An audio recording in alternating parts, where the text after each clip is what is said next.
A group of kids collectively fainted at the edge of the swimming pool. Firefighters rushed to the scene and immediately lifted them onto the lawn for CPR. A firefighter asked a girl what had happened. It turned out that for fun they had poured nitrogen into the pool. However, it quickly evaporated, taking away the oxygen. The kids quickly suffocated and lost consciousness. The girl pulled her friends out of the pool before the firefighters arrived, and CPR began to take effect. The children woke up one by one. The firefighters put oxygen masks on them. Suddenly they noticed that teammate Jack had disappeared in the smoke. They loudly called his name, but there was no response. The pool was completely enveloped in nitrogen and nothing was visible. At that moment, Jack suddenly emerged from the water. He had rescued a girl who had sunk into the water. The team immediately carried her to an open area. The girl had no pulse. The firefighter continuously pressed her chest and water sprayed out of her mouth. She regained consciousness. The brave firefighter who had counted the slippers on the shore and noticed one person missing had jumped into the water regardless of his own safety. Now a girl suddenly vomited and had trouble breathing. The firefighter said she had severe lung water accumulation resulting in dry drowning. Due to the delayed reaction after the rescue, she was immediately placed on a stretcher and taken to the hospital. The man put his wife on the railing, and unexpectedly she fell off. Luckily, the woman grabbed onto the billboard below. The rescue team quickly arrived at the scene, but the building was too high for the fire ladder to reach. Even with the safety airbag placed below, it wouldn't be of much help. They swiftly evacuated the surrounding crowd. The captain came to the balcony to assess the situation. Seeing that the woman couldn't hold on much longer, they decided to go down from the rooftop to rescue her. As a precaution, they also made arrangements below the billboard. Just as the team was preparing to go down, a firefighter suddenly noticed that the billboard's rope was slowly breaking. They had to expedite the rescue. At this point, the glass below was successfully removed, and the team quickly approached the woman hanging in midair. The woman was extremely frightened, pleading with the team to rescue her quickly. Just as the team was about to toss her a safety harness, the rope suddenly snapped. The woman instantly fell. Surprisingly, the firefighter below managed to catch her barehanded, and the woman was successfully saved.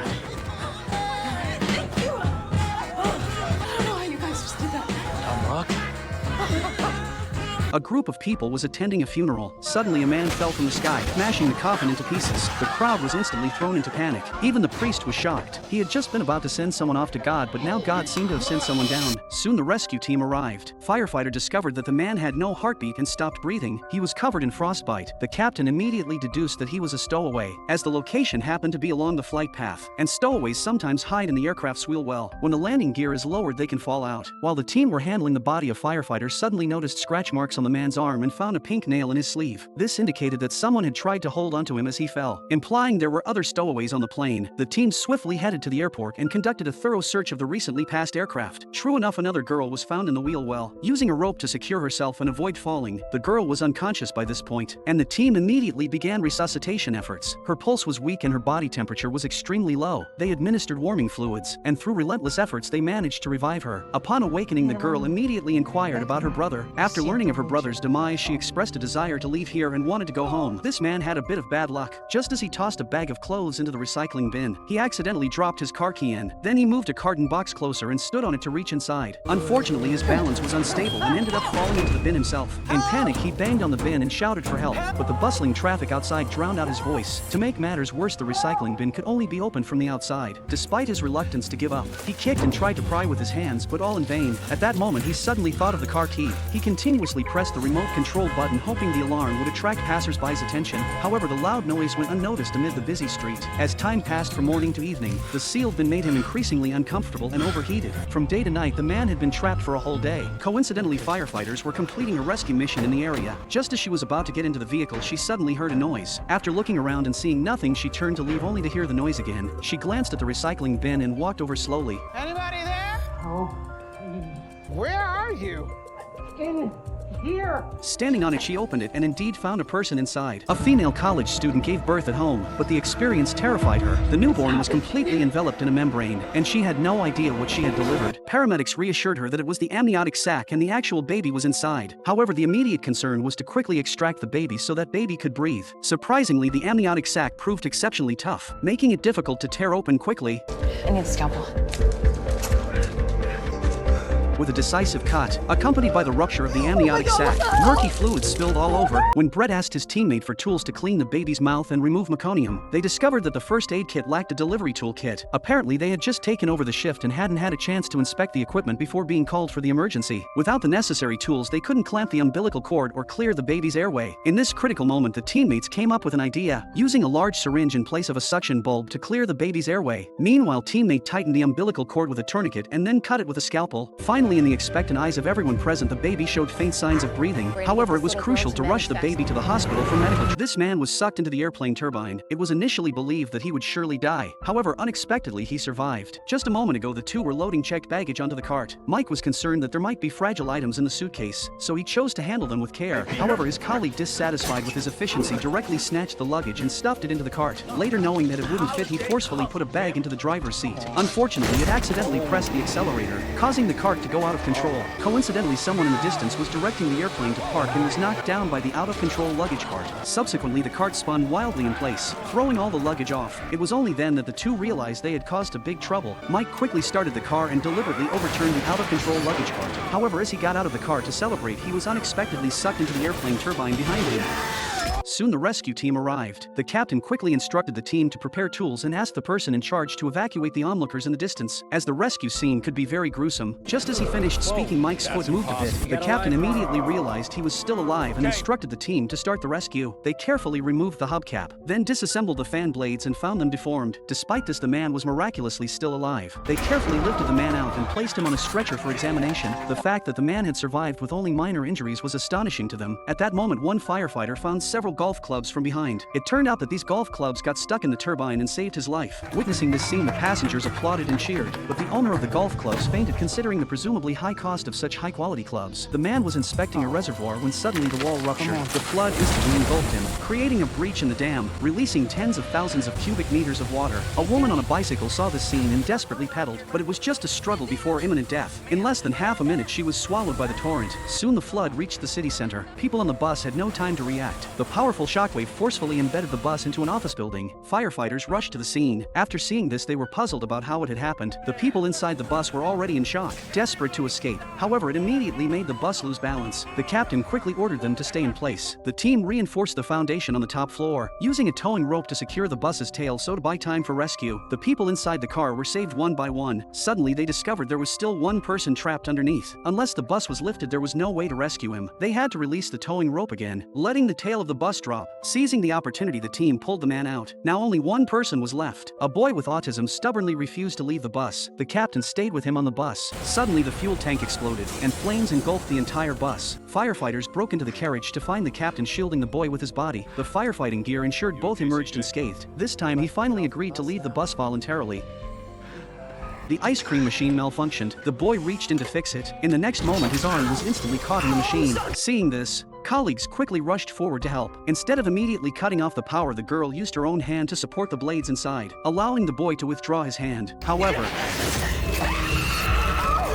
the rescue team arrived at the scene soon. The girl, due to excessive bleeding, began to tremble all over. Her body became cold and her arm also lost sensation. They quickly examined her, covered her with a blanket for warmth, and found that her body temperature was too low. Her heart rate was elevated. The captain, after observing, concluded that the only way to rescue the girl was to cut open the shell. They protected the girl with protective gear. The captain used a cutting machine to open the shell. However, the onlookers outside were callous, even taking videos with their phones to share online as entertainment. This scene angered the firefighters outside, and they decided to teach them a lesson. By now, the captain had cut open the shell, revealing the trapped arm. They carefully and cautiously pushed up the girl's arm. However, just as they removed the blade, the girl's arteries suddenly ruptured, leading to shock and fainting. The team quickly lifted the girl onto a stretcher for emergency rescue. They planned to administer intravenous fluids, but found that her veins had already shrunk, making it impossible to insert the needle. Moreover, her blood pressure was rapidly dropping. Without prompt intervention, the girl might go into shock and die. The team then cut open the girl's pants, drilled a hole in her leg with an IO drill, and inserted an intravenous tube for bone marrow infusion. Soon her blood pressure and heart rate returned to normal. The girl also regained consciousness. Subsequently, the girl was transported to the hospital. At this point, the young men were still mocking the girl in front of the camera, expressing satisfaction that the video would surely go viral. However, the team approached the boy and informed him that he had already become an internet sensation, showing him the video they had posted online, depicting the earlier scenes of their heartless gloating and malicious taunting. This woman went to the restaurant and didn't have to pay for the meal. She intentionally knocked over the just-filled tomato sauce onto the floor. When no one was paying attention, she stepped on it directly. This way, not only did she not have to pay, but the owner also had to pay her money. Afterwards, she opened the trunk and took off her fake bandage, and the trunk was filled with tools for insurance fraud. At that moment, a man had just bought a big LED TV. Seeing this, the woman immediately became lively. After the man got into his car and tried to reverse, the large cardboard box blocked his rear view, so after carefully observing the side mirror and making sure no one was behind, he started reversing. However, at this moment, a scream suddenly came from behind. The man hurriedly got out of the car to check, and the woman had already laid down, claiming her leg was broken, insisting on receiving a hefty sum or else she wouldn't let let him go. The man hesitated for a moment, and the woman then said she had a concussion, starting to scream in pain.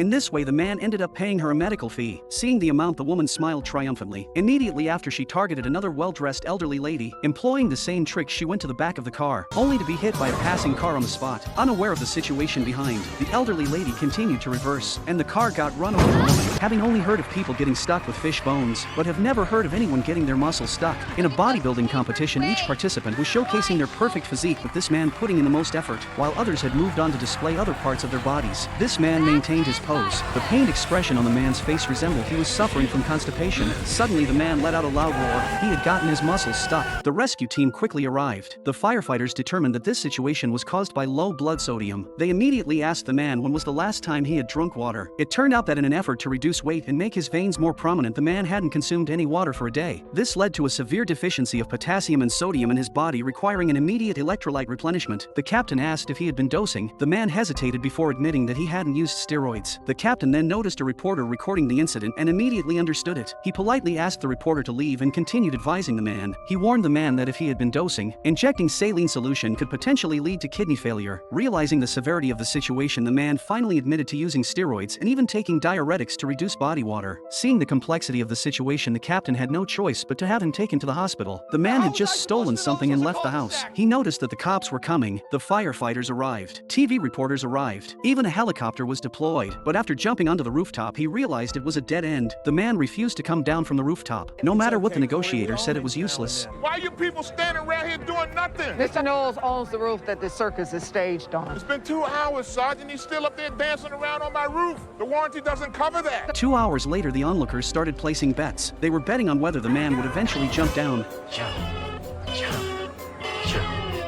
Some people had already ordered takeout and ready for a good show. The thief said he was hungry too. He wanted a supersized burger with extra cheese. 6 hours later, the thief on the roof was nearing a breakdown. A male firefighter and a female reporter started talking about romance. Some even started playing poker to pass the time. No one noticed that the owner of the house was carrying a ladder toward the back of the house. At that moment, the thief was having a heart-to-heart with the negotiator, complaining about how his mother treated him badly. Suddenly, the old man, rather than disliking the thief, just couldn't stand the excitement of the cops any longer, who almost threw a party in front of his house. The man never thought that his 82-year-old father would have sexually transmitted infection. Not only that, but many old ladies in the nursing home also had slept with his father. Even the old man suffered from it too. The firefighters were all stunned on the spot. Just now, a woman called 911. She said her father locked himself in the room. She and her brother went to have breakfast with their father. Her brother found something growing on his father's belly, but then the father locked himself up without saying anything. The brother said he didn't know what he had grown. Looked like wounds or ulcer. Not until those ungrateful vultures stop circling. Ungrateful? Who do you think pays for this place? You sold my house to pay for it. The firefighter managed to get into the room from the back window via the truck. He checked and found that the thing on his stomach was not a rash. The old man said that he has had this symptom for several weeks. Even down there, Fine, I'll look.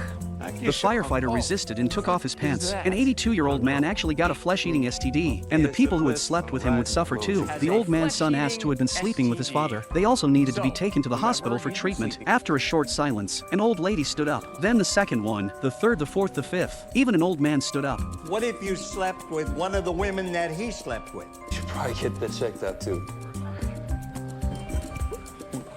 What kind of a place is this? This high school girl lay in agony on the ground. The paramedic just touched her belly, then asked the teacher to take the students away. The paramedic told the girl, Darla, having contractions. What's that? Honey, do you know you're pregnant? as they were about to take her to the hospital. But the girl couldn't stand the pain. She felt like something was pushing down, opened her legs to take a look, and found the baby was about to come out. They had to deliver the baby right there. The girl was terrified now. She said her father would kill her if he found out. Gabby could only comfort her constantly. Sylvie laid out the birthing mat and told the girl to push. Okay, stop pushing. Baby's breech. It meant the baby's position was not correct, and there was a high risk of suffocation. Sylvie had to reach in to help pull the baby's legs out, while the girl needed to push hard. Just then the baby started to move. As the girl pushed again, both of the baby's legs came out. Soon the next contraction came. Okay, this is it. Yes, yes, yes! Right, heads out. Okay, we got her. A 6-year-old girl sat motionless on the ground. The teacher said she kept falling down while practicing dance, and she didn't say a word. The paramedic tried to communicate with the girl, but found her responses unusually slow, with slightly weak breathing at the same time. At this moment, a classmate from the girl's dance class approached. Something wrong? Sally did something really bad. What did she do? Sally drank this. She thought it was candy. Oh my god. 60% alcohol. To their surprise, the 6-year-old girl was drunk. Sylvie quickly laid her flat, prepared to start intravenous fluids. But things took a turn for the worse. The blood vessel burst upon insertion. Jimmy quickly measured her blood pressure, which was off the charts. It definitely wasn't an alcohol issue. Suddenly, the girl started seizing violently. The two had to hold her down with force and needed Verse to control the seizing. But with such high blood pressure, they were going to have to drill. Fast and steady.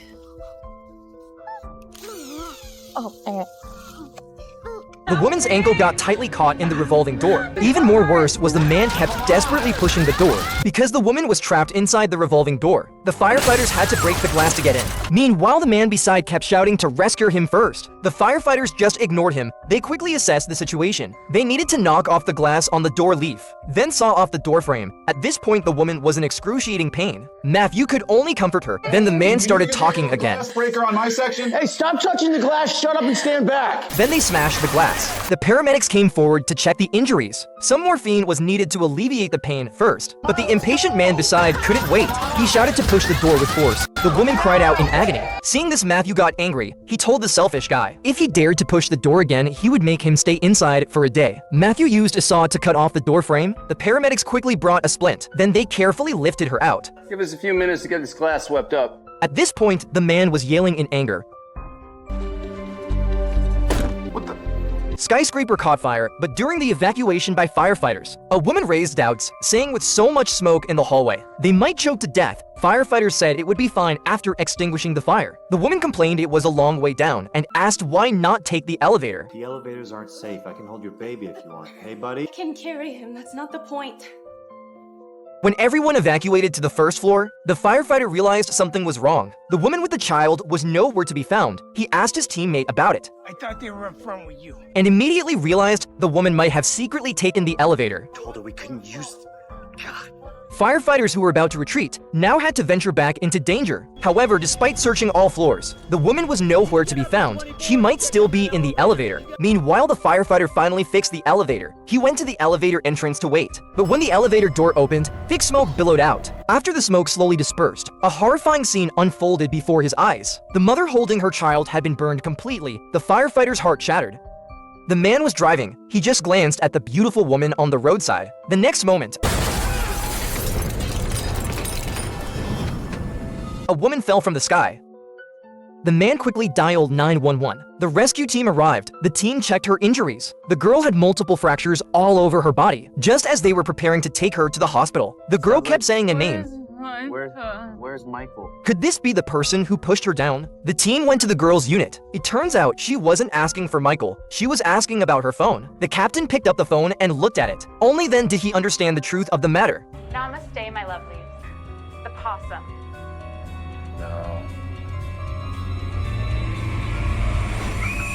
What did we just watch? The cheerleading squad was dancing. Suddenly, a cheerleader slipped. The girl fell directly to the ground. Unconscious, her mother knelt beside her. Extremely anxious, the paramedics arrived and found the girl had broken her neck. Carefully adjusting her head back into position, they immediately called the doctor, saying the girl had a shattered cervical vertebrae and was not breathing. She needed to be intubated immediately, with powerful sedatives administered. But this was beyond the scope of the paramedic's abilities. To save her life, the doctor agreed to her request. The paramedic inserted a tube into her nostril, administering the anesthesia. The girl's condition improved instantly, her heartbeat returning. She was promptly taken to the hospital for surgery, but the result was not good. The girl suffered from spinal shock, with complete loss of sensation in her lower limbs. When the doctor delivered this news to her mother, she couldn't accept the fact that her daughter was paralyzed below the neck. She believed it was the on-site actions of the paramedics that led to her daughter's fate. She wanted to sue both the rescue team and the hospital. The man was watching a war movie at home. The realism of the sound effects puzzled him. The next second,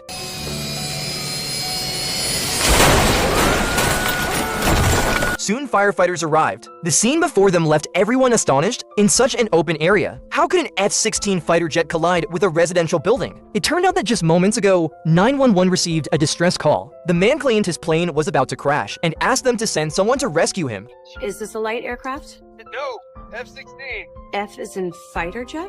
Only then did everyone realize that the caller was a fighter pilot. In a sudden accident, he found himself hanging from an unknown structure, but compared to the pilot, people were more concerned about the crashing plane. What was despairing was that because the pilot chose to parachute, the operating system assumed it was in enemy territory and stopped sending signals to the base. No one knew where the plane was now, and thus began the scene described earlier. Fortunately, the woman was fine, but the man was pinned down by the plane on the sofa, his legs numb and breathing becoming difficult. He needed to be rescued immediately, yet just as everyone prepared to cut the sofa, the firefighter suddenly found a leak in the plane's fuel tank. Even a tiny spark at this moment could lead to disastrous consequences. What surprised everyone even more was when they finally identified the object pressing the man. It was a missile mounted on the aircraft. Contacting the rescued pilot, they learned that the plane was carrying a dummy bomb, so if it was a dummy bomb, remote controlling the plane to eject it would allow them to get the man. Well, it is. It's for the target range. It's still an explosive. It's not like it's going to blow up the whole neighborhood or anything. Probably just a house it's in.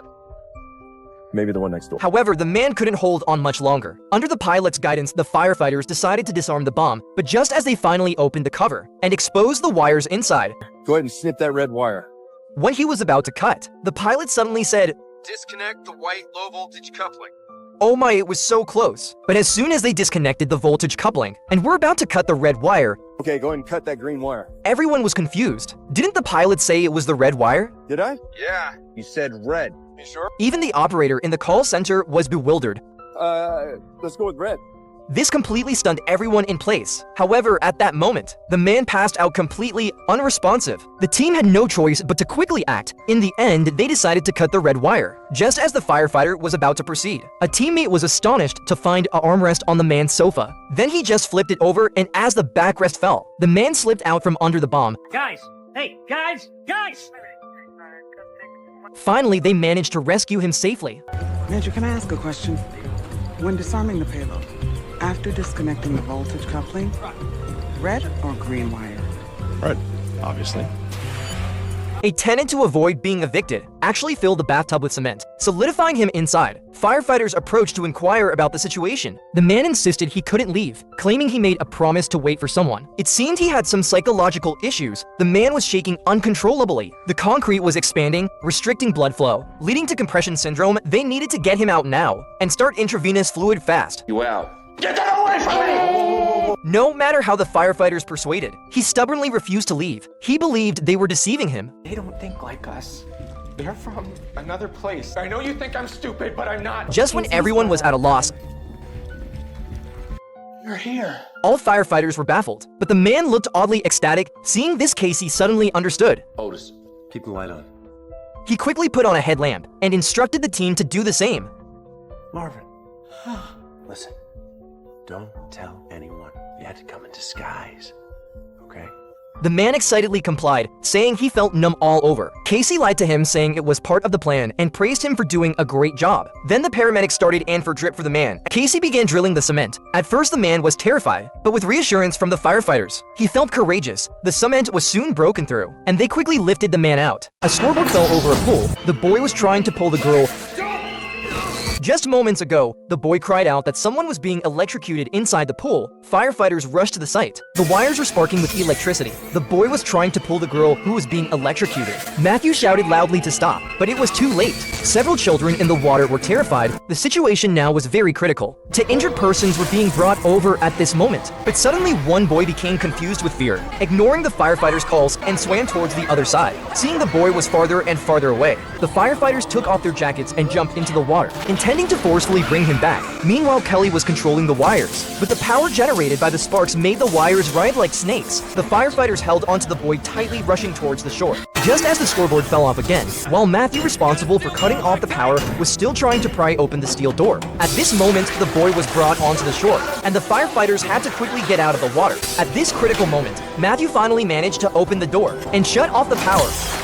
This boy pulled the pin of a grenade, but he didn't realize it was a real one. Just a moment ago, this old lady held a strange box. But when the firefighters saw what were in the box, everyone instantly became alarmed. Matthew even ordered the team to evacuate immediately because the old lady was holding a whole box of grenades. And these grenades were not all there. 3 had already been sold. She said they were her husband's heirlooms, thought they were just replicas. One of the buyers was a boy. However, at that moment, the boy was actually using it to film a movie. Once the grenade was triggered, the consequences would be unimaginable. Everyone began distributing notices to find the grenade. A boy came forward, said his friend was the one who bought the grenade. Matthew quickly rushed to the address, but the boy had already removed the safety pin and was ready to throw. Kyle, freeze, freeze! The grenade is real, Kyle, but it won't go off unless you release the handle.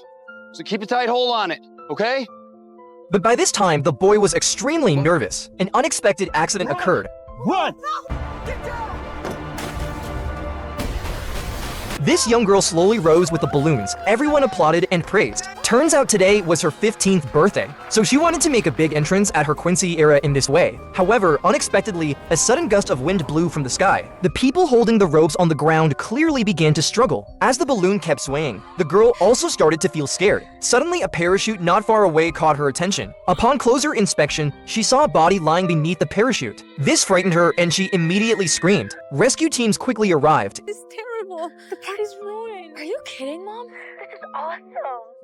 Paramedics immediately climbed onto the roof, only to discover that the man had broken through the roof directly. Fortunately, he was still alive at that moment. It turned out the man, while paragliding, strong wind picked up. He tried to avoid some power lines and lost control. Then the man said he couldn't feel his legs. Firefighters entered the room to check. What they found shocked them all. Bilateral open knee dislocation. The impact forced the femurs down through the knee. It's better now that he can't feel that. A backpack containing a bomb was discovered on the playground. The school immediately organized an emergency evacuation of the students. Meanwhile, firefighters and bomb squad also rushed to the scene. They instructed the students to take cover behind the fire truck. Teacher spotted it out there after recess. Nobody claimed it. Soon the bomb technician took the lead. He cautiously approached the backpack. Indeed, the skin revealed a metallic component inside. It disrupted the scanning image. To avoid risks, the captain decided to carry out a controlled detonation. So the technician placed a detonator on the backpack, then swiftly withdrew from the scene and instructed everyone to hide. Subsequently, the captain pressed the remote control button. The backpack exploded. White liquid splattered all over the car. But when the bomb technician inspected it closely, substance appears to be some kind of grayish paste. It's tuna fish. Emily, was that your lunch? Yes. Why didn't you say something? I don't like tuna fish. Am I under arrest? gangbangers secretly hid something in the fire hydrant. One day, the squad went through the process of flushing fire hydrants. However, this action nearly cost them their lives. Not long after the fire station was suddenly under gunfire. Fortunately, there were no casualties, but when the cop asked if the team had offended anyone, everyone wore a puzzled expression. But the vigilant lieutenant still noticed something amiss. 3 gangbangers hovered near the fire hydrant, while their leader stood guard on the roadside. Matthew probably guessed the reason for the attack on the fire station, and a bold idea sparked in his mind. He decided to confirm his suspicion, so he witnessed how these people used the fire hydrant for dealing. Matthew appeared before them and demanded to see their leader. Not a cop, not armed. Matthew plainly stated that he had seen their secret dealings. Someone tried to pop a couple shots into her house in broad daylight. Could have killed someone. Someone who works to protect this neighborhood every single day. You hide it in the hydrants, it's gonna get flushed. This is our neighborhood. You don't own it. The hospital explosion results in a severe fire. A boy is still in the maternity ward. The nurse who was taking his sister for tests dead on the floor. Baby is crying surrounded by debris, but she's alright. The boy immediately takes her in his arms and yells for help. The boy calls 911. Claudia tries to help him and he tells her they're in room 318. The firefighters are on the move. They make their way to the floor, but the fire is fully engulfing the halls. The two of them spot fire extinguishers and make their way through the corridor. And it's too much. Room 318 is gone. Did you make it to room 318? There is no room 318. It's gone. Claudette couldn't contain her emotions upon receiving the news. The firefighters are also overwhelmed with grief. However, another dispatcher gets a call from that boy, wondering where help is. She radios for the firefighter and tells him about the boy. He realizes the boy was in the wrong room as he's looking at his reflection in a side view mirror. Is there a 81E in the hospital? Yes, on the 5th floor. He was reading a reflection. The firefighters finally get to the room. Both the boy and baby are fine. A man carjacked a woman at knife point. What was even more despairing was that the woman's baby was still inside. She chased after wanting to get her child back. The robber paid no heed, driving straight onto the road. The woman quickly dialed 911. The cops soon tracked him down, but they could only follow from behind because there was a baby in the car. They didn't dare to hastily intervene, but only slow it down. Now, fire trucks and police cars formed a blockade, completely sealing off the road. However, the man didn't intend to surrender. He swiftly veered the car onto another lane, but he fell into the trap set by the police. The fire truck surrounded him. He drove onto the shoulder, attempting to overtake, but the fire truck didn't give him the chance. The man abruptly stopped the car, dashed through the fence, then the car plunged into a pool. It quickly sank to the bottom. The man swam out of the car, completely ignoring the baby inside. The captain quickly dove into the water. He struggled to open the door with all his might, finding the seatbelt hard to release. He took out a pocket knife and cut through the seatbelt. Then he held up the baby and handed it to a teammate. After checking, the paramedics found the baby had no pulse or breath. They immediately started CPR, the 911 operator. The police and firefighters at the scene anxiously waited. With a sharp cry, the baby finally woke up.